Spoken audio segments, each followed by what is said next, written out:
This is the Federal Reserve headquarters in Washington. It sits on this very impressive address, right on Constitution Avenue, right across from the Lincoln Memorial. But is it federal? Is it really part of the United States government? Well, what we're about to show you is that there's nothing federal about the Federal Reserve, and there are no reserves. The name is a deception created back before the Federal Reserve Act was passed in 1913 to make Americans think that America's central bank operates in the public interest. The truth is that the Federal Reserve is a private bank owned by private stockholders and run purely for their private profit. That's exactly correct. The Fed is a privately owned for-profit corporation which, again, has no reserves, at least no reserves available to back up the Federal Reserve notes, which is our common currency. Oh, absolutely. The Federal Reserve is neither federal and has doubtful reserves. It's a private bank that is owned by member banks. And it was chartered under the guise of deceit by an act of Congress in 1913. If there's still any doubt whether the Federal Reserve is a part of the U.S. government, check your local telephone book. In most cities, it is not listed in the blue government pages. It is listed in the business white pages right next to Federal Express, another private company. But more directly, U.S. courts have ruled time and time again that the Fed is a private corporation. Why can't Congress do something about the Fed? Most members of Congress just don't understand the system, and the few who do are afraid to speak up. For example, initially a veteran congressman from Chicago asked us if he could be interviewed for this video. However, both times our camera crew arrived at his office to do the interview, this was all we were able to film. The congressman never appeared, and eventually decided he no longer wanted to participate. But a few others in Congress have been bolder over the years. Here are three quick examples. In 1923, Representative Charles A. Lindbergh, a Republican from Minnesota, and father of the famed aviator Lucky Lindy, put it this way: the financial system has been turned over to the Federal Reserve Board. That board administers the finance system by authority of a purely profiteering group. The system is private, conducted for the sole purpose of obtaining the greatest possible profits from the use of other people's money. One of the most outspoken critics in Congress of the Fed was the former chairman of the House Banking and Currency Committee during the Great Depression years.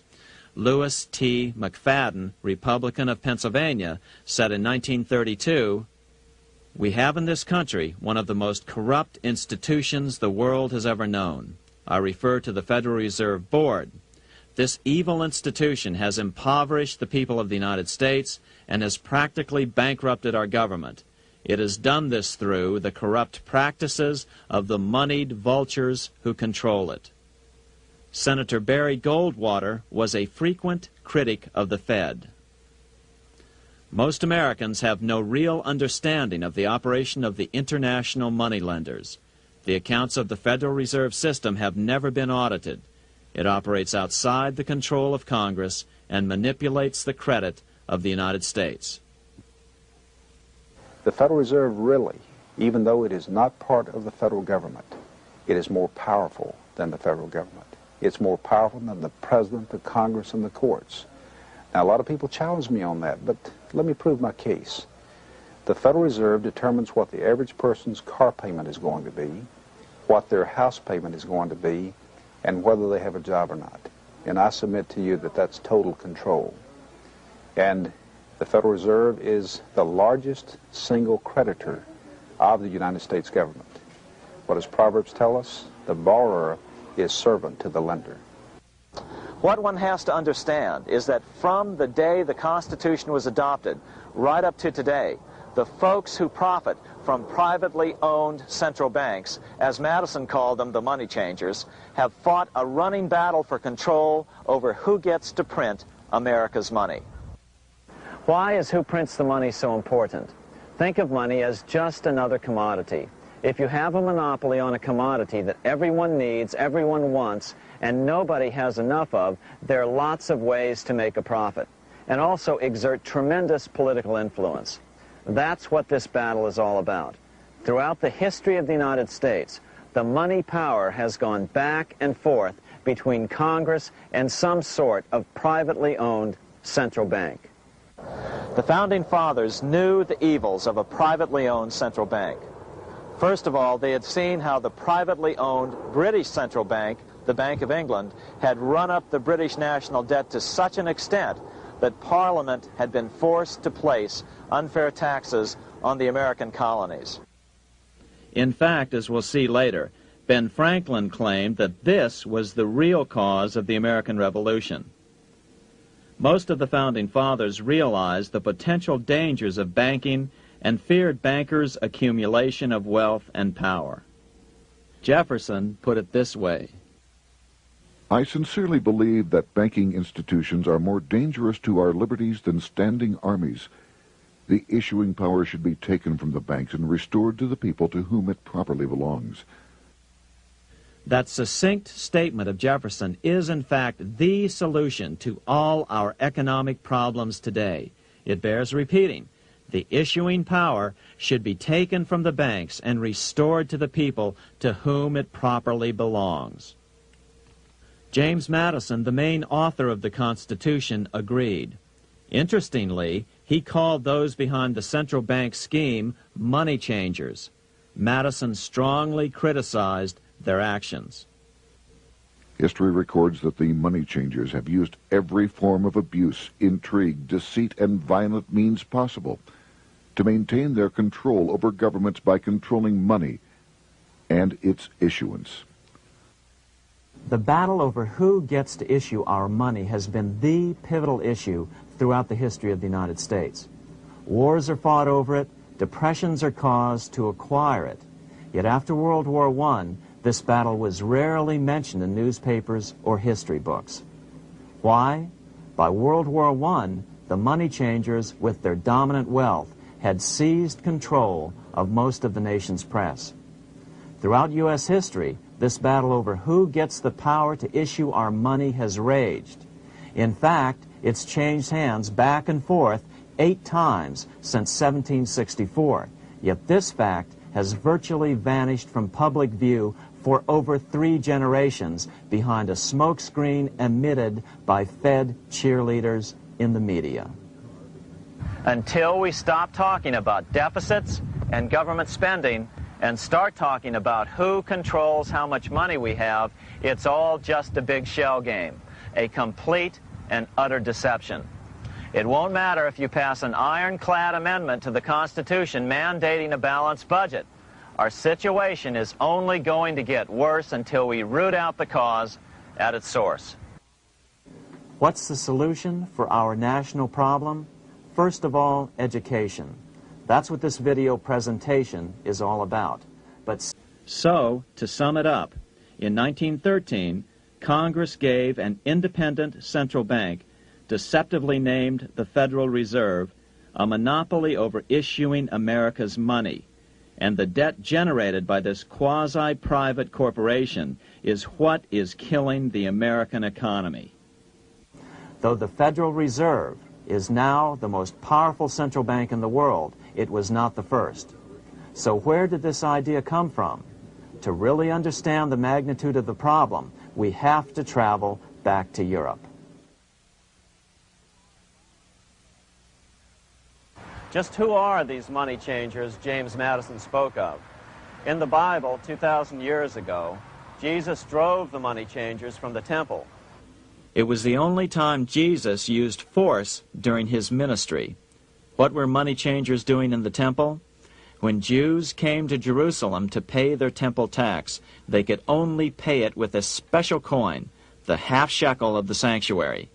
This was a half ounce of pure silver about this size. It was the only coin around at that time which was pure silver and of assured weight without the image of a pagan emperor. Therefore, to Jews, the half shekel was the only coin acceptable to God. But these coins were not plentiful. The money changers had cornered the market on them. Then they raised the price, just like any other commodity, to whatever the market would bear. In other words, money changers were making exorbitant profits because they held a virtual monopoly on money. The Jews had to pay whatever they demanded. To Jesus, this totally violated the sanctity of God's house.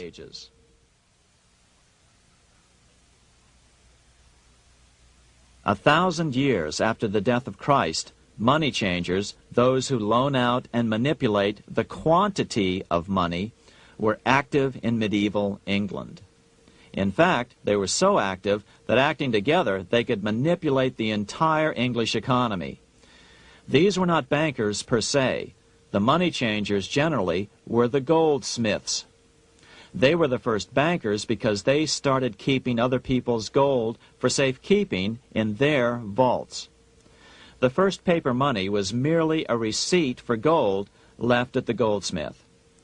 Paper money caught on because it was more convenient than carrying around a lot of heavy gold and silver coins. Eventually, goldsmiths noticed that only a small fraction of the depositors ever came in and demanded their gold at any one time. Goldsmiths started cheating on the system. They discovered that they could print more money than they had gold, and usually no one would be the wiser. Then they could loan out this extra money and collect interest on it. This was the birth of fractional reserve banking. That is, loaning out many times more money than you have assets on deposit. So, if $1,000 in gold were deposited with them, they could loan out about $10,000 in paper money and draw interest payments on it, and no one would ever discover the deception. By this means, goldsmiths gradually accumulated more and more wealth and used this wealth to accumulate more and more gold.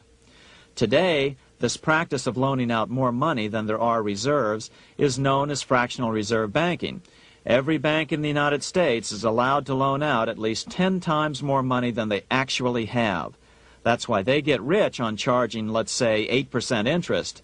It's not really 8% per year, which is their income. It's 80%. That's why bank buildings are always the largest in town. But does that mean that all interest or all banking should be illegal? Hardly.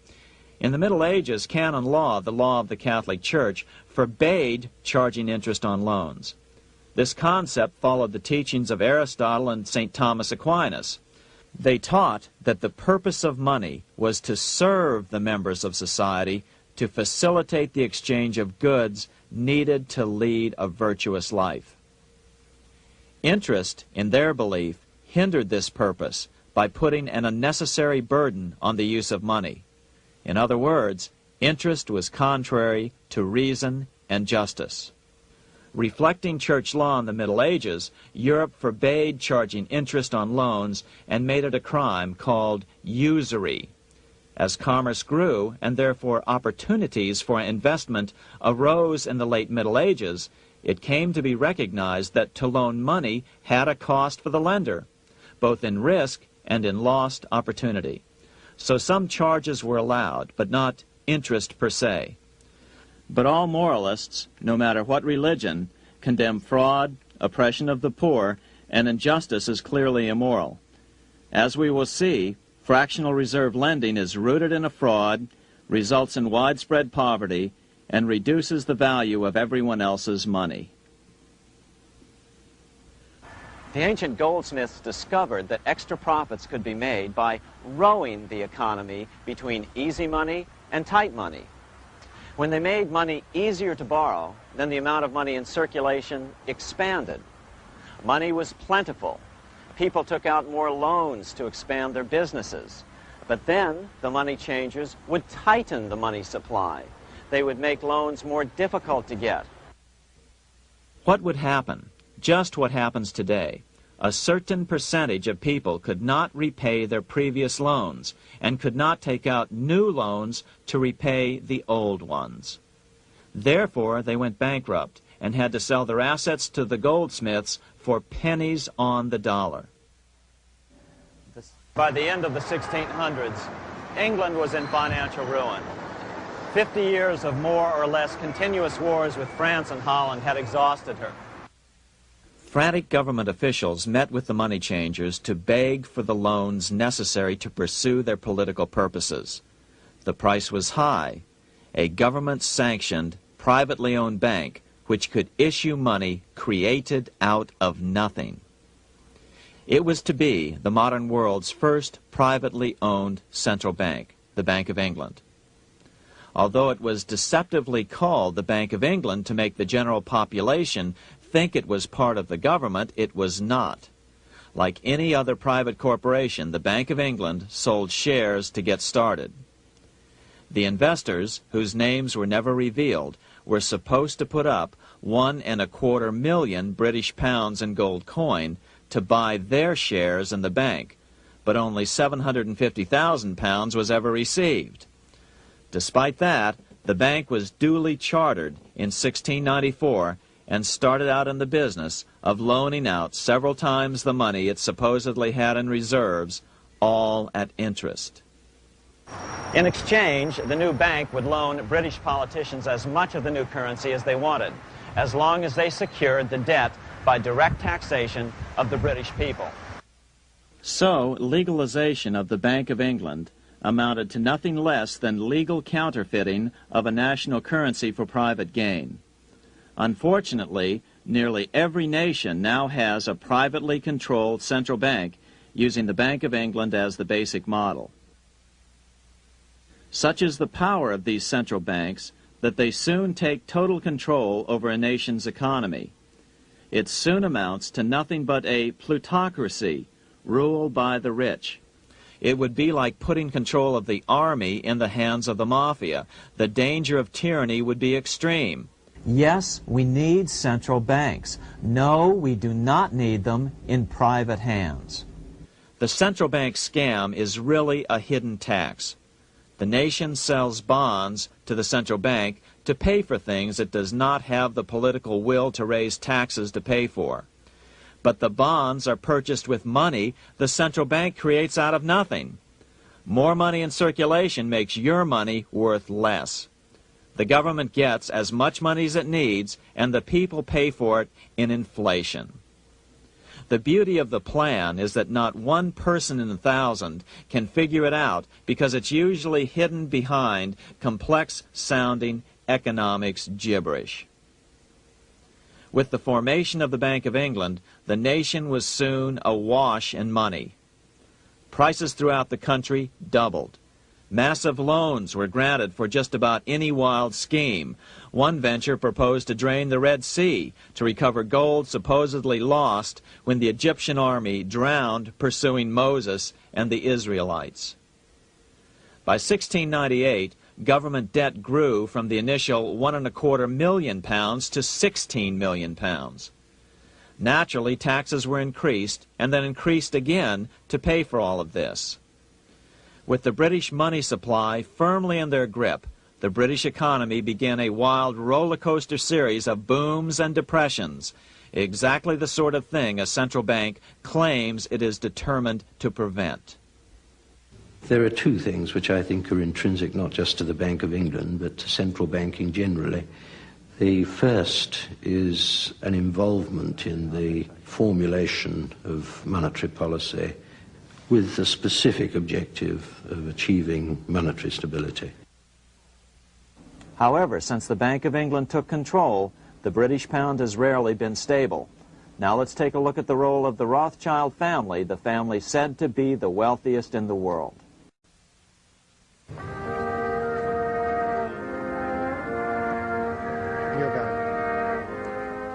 This is Frankfurt, Germany. 50 years after the Bank of England opened its doors, a goldsmith named Amschel Moses Bauer opened a coin shop, a counting house, in 1743. And over the door he placed a sign depicting a Roman eagle on a red shield. The shop became known as the Red Shield Firm, or in German, Rothschild. When his son, Amschel Meyer Bauer, inherited the business, he decided to change his name to Rothschild. Amschel soon learned that loaning money to governments and kings was more profitable than loaning to private individuals. Not only were the loans bigger, but they were secured by the nation's taxes. Mayer Rothschild had 5 sons. He trained them all in the skills of money creation, then sent them out to the major capitals of Europe to open branch offices of the family banking business. His first son, Amschel Mayer, stayed in Frankfurt to mind the hometown bank. His second son, Solomon, was sent to Vienna. His third son, Nathan, was clearly the most clever. He was sent to London at age 21 in 1798, 100 years after the founding of the Bank of England. His fourth son, Karl, went to Naples, and his fifth son, Jacob, went to Paris. In 1785, Mayer Amschel moved his entire family to this larger house, a 5-story dwelling he shared with the Schiff family. This house was known as the Green Shield. The Rothschilds and the Schiffs would play a central role in the rest of European financial history and in that of the United States. The Rothschilds broke into dealings with European royalty here at Wilhelmshof, the palace of the wealthiest man in Germany. In fact, the wealthiest monarch in all Europe, Prince William of Hesse-Kassel. At first, the Rothschilds were only helping William speculate in precious coins. But when Napoleon chased Prince William into exile, he sent 550,000 pounds, a gigantic sum at that time, to Nathan Rothschild in London with instructions for him to buy consols, British government bonds, also called government stock. But Rothschild used the money for his own purposes. With Napoleon on the loose, the opportunities of wartime investments were nearly limitless. William returned here sometime prior to the Battle of Waterloo in 1815. He summoned Rothschild and demanded his money back. The Rothschilds returned William's money with the interest the British consuls would have paid him had the investment actually been made. But the Rothschilds kept all the past profits they had made using William's money. Nathan Rothschild later bragged that in the 17 years he'd been in England, he'd increased his original 20,000 pound stake given to him by his father by 2,500 times. By cooperating within the family, the Rothschilds soon grew unbelievably wealthy. By the mid-1800s, they dominated all European banking and were certainly the wealthiest family in the world. They financed Cecil Rhodes, making it possible for him to establish a monopoly over the diamond and gold fields of South Africa. In America, they financed the Harrimans and railroads, the Vanderbilts in railroads and the press, and Carnegie in the steel industry, among many others. In fact, during World War I, J.P. Morgan was thought to be the richest man in America. But after his death, it was discovered that he was actually only a lieutenant of the Rothschilds. Once Morgan's will was made public, it was discovered that he owned only 19% of J.P. Morgan companies. By 1850, James Rothschild, the heir of the French branch of the family, was said to be worth 600 million French francs, 150 million more than all the other bankers in France put together. He built this mansion called Ferrier, just east of Paris. Wilhelm I, on seeing it, exclaimed, "Kings couldn't afford this. It could only belong to a Rothschild." Another 19th century French commentator put it this way: "There is but one power in Europe, and that is Rothschild." There is no evidence that their predominant standing in European or world finance has changed.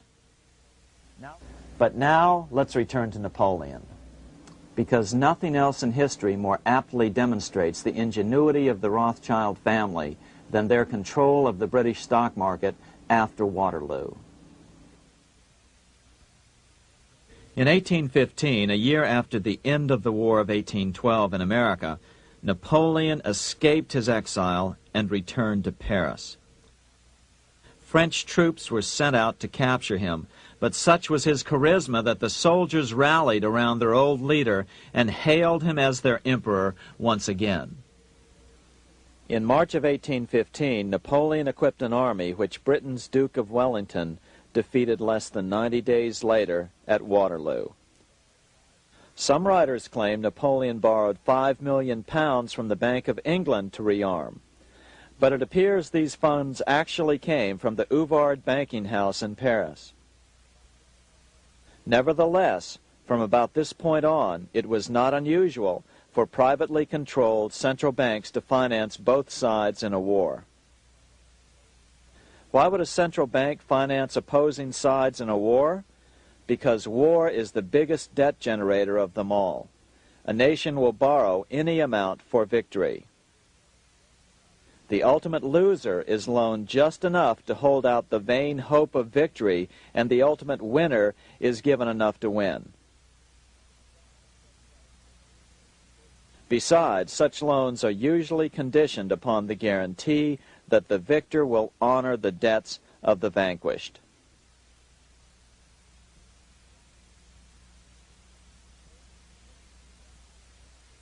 This is the Waterloo battlefield about 200 miles northeast of Paris in what today is Belgium. Here Napoleon suffered his final defeat, but not before thousands of French and Englishmen gave their lives on a steamy summer day in July of 1815. Right over there, on June 18, 1815, 74,000 French troops met 67,000 troops from Britain and other European nations. The outcome was certainly in doubt. In fact, had Napoleon attacked a few hours earlier, he would probably have won the battle. But no matter who won or lost, back in London, Nathan Rothschild planned to use the opportunity to try to seize control over the British stock and bond market and possibly even the Bank of England. Rothschild stationed a trusted agent, a man named Rothworth, on the north side of the battlefield, closer to the English Channel. Once the battle had been decided, Rothworth took off for the Channel. He delivered the news to Nathan Rothschild a full 24 hours before Wellington's own courier. Rothschild hurried to the stock market and took up his usual position in front of an ancient pillar. All eyes were on him. The Rothschilds had a legendary communications network. If Wellington had been defeated and Napoleon was loose on the continent again, Britain's financial situation would become grave indeed. Rothschild looked saddened. He stood there motionless, eyes downcast. Then suddenly he began selling. Other nervous investors saw that Rothschild was selling. It could only mean one thing. Napoleon must have won, Wellington must have lost.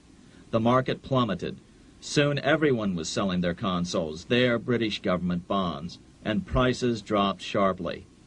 But then Rothschild started secretly buying up the consols through his agents for only a fraction of their worth hours before. Myths, legends, you say? 100 years later, the New York Times ran a story which said that Nathan's grandson had attempted to secure a court order to suppress a book with this stock market story in it. The Rothschild family claimed the story was untrue and libelous, but the court denied the Rothschilds' request and ordered the family to pay all court costs. What's even more interesting about this story is that some authors claim that the day after the Battle of Waterloo, in a matter of hours, Nathan Rothschild came to dominate not only the bond market, but the Bank of England as well. Whether or not the Rothschild family seized control of the Bank of England, the first privately owned central bank in a major European nation and the wealthiest, one thing is certain. By the mid-1800s, the Rothschilds were the richest family in the world, bar none. They dominated the new government bond markets and branched into other banks and industrial concerns. In fact, the rest of the 19th century was known as the Age of the Rothschilds. Despite this overwhelming wealth, the family has generally cultivated an aura of invisibility. Although the family controls scores of industrial, commercial, mining, and tourist corporations, only a handful bear the Rothschild name. By the end of the 19th century, one expert estimated that the Rothschild family controlled half the wealth of the world.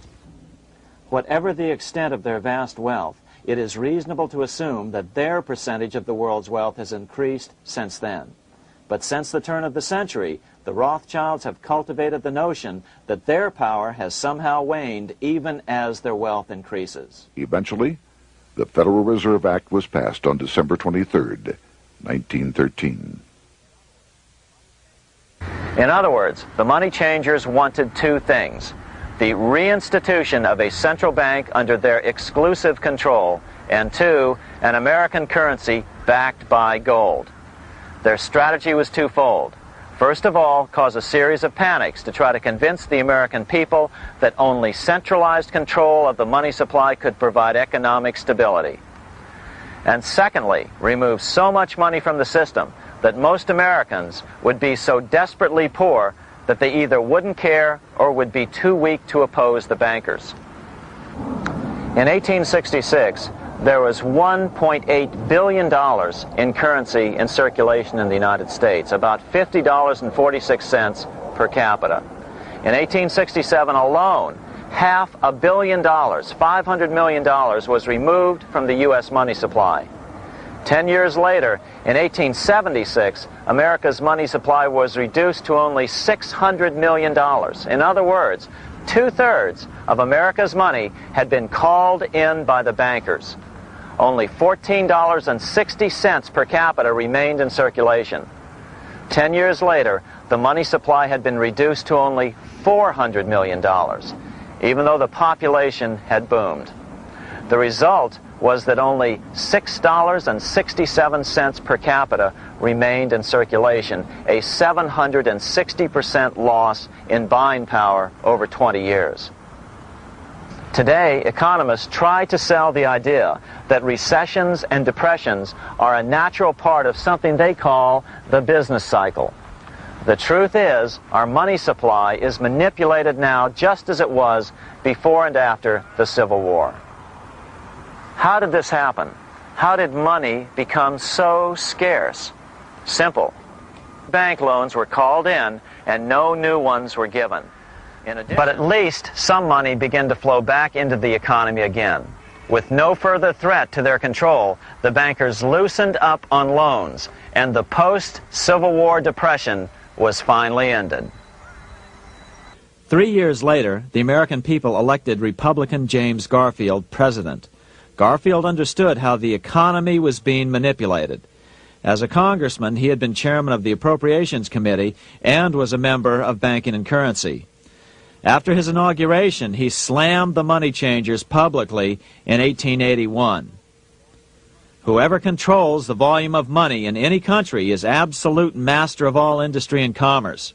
And when you realize that the entire system is very easily controlled, one way or another, by a few powerful men at the top, you will not have to be told how periods of inflation and depression originate. Their debt.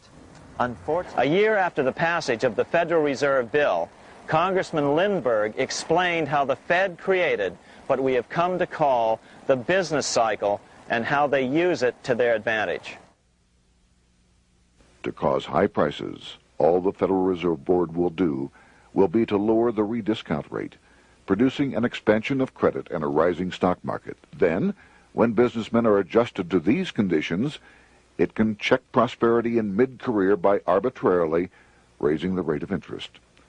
It can cause the pendulum of a rising and falling market to swing gently back and forth by slight changes in the discount rate, or cause violent fluctuations by a greater rate variation.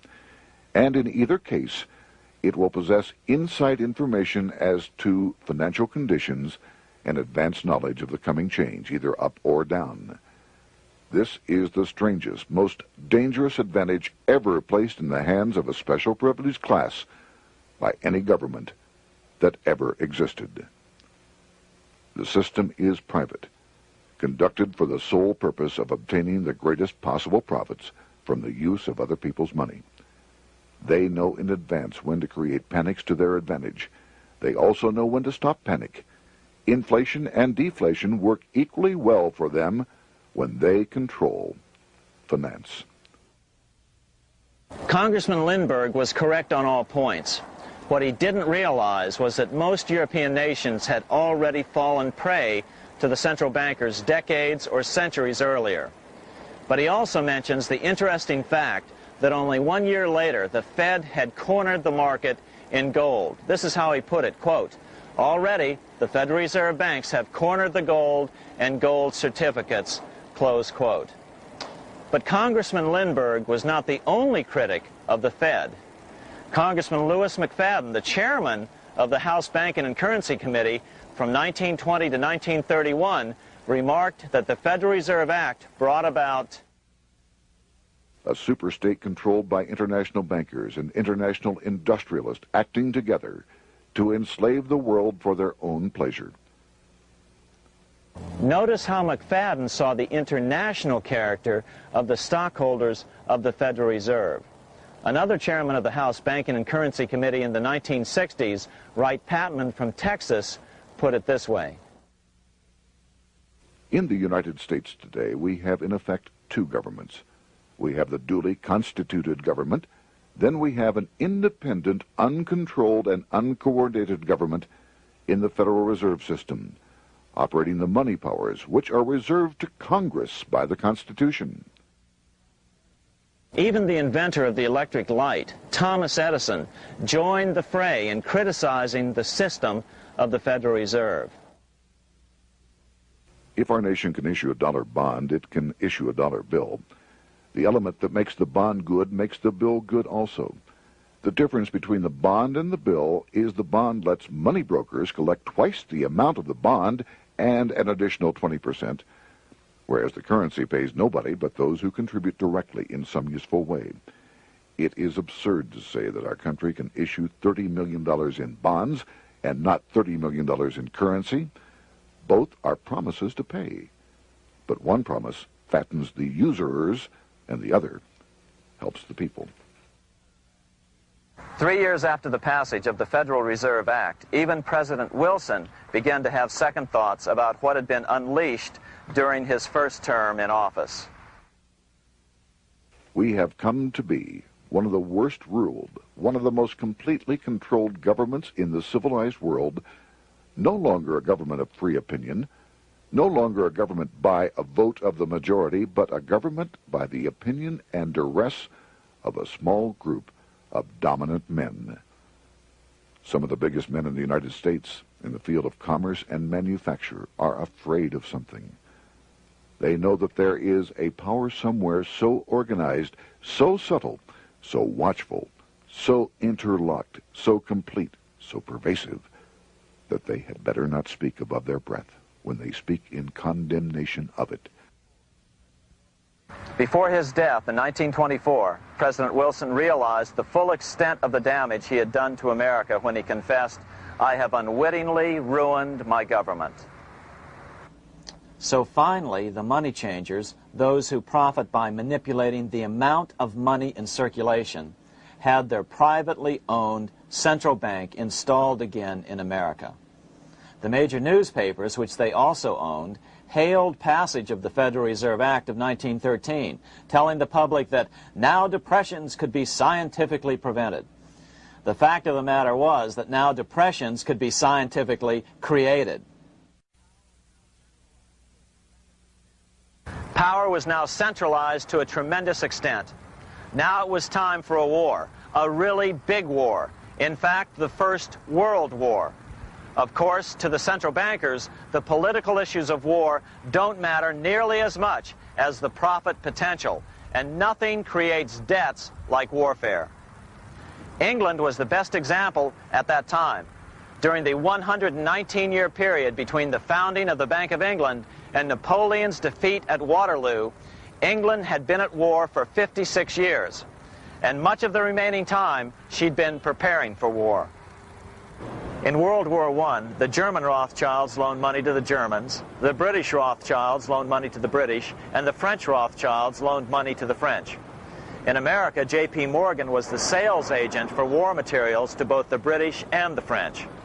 In fact, 6 months into the war, Morgan became the largest consumer on earth, spending $10 million a day.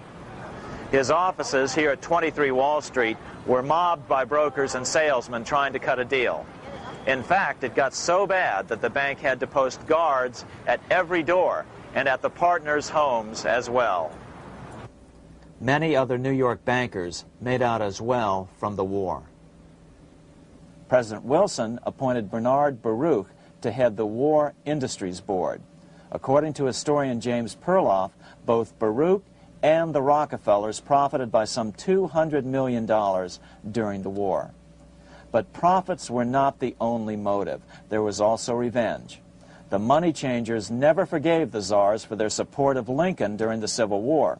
Also, Russia was the last major European nation to refuse to give in to the privately owned central bank scheme. 3 years after World War I broke out, the Russian Revolution toppled the Tsar and installed the scourge of communism. Jacob Schiff of Kuhn Loeb and Company bragged from his deathbed that he had spent $20 million towards the defeat of the Tsar.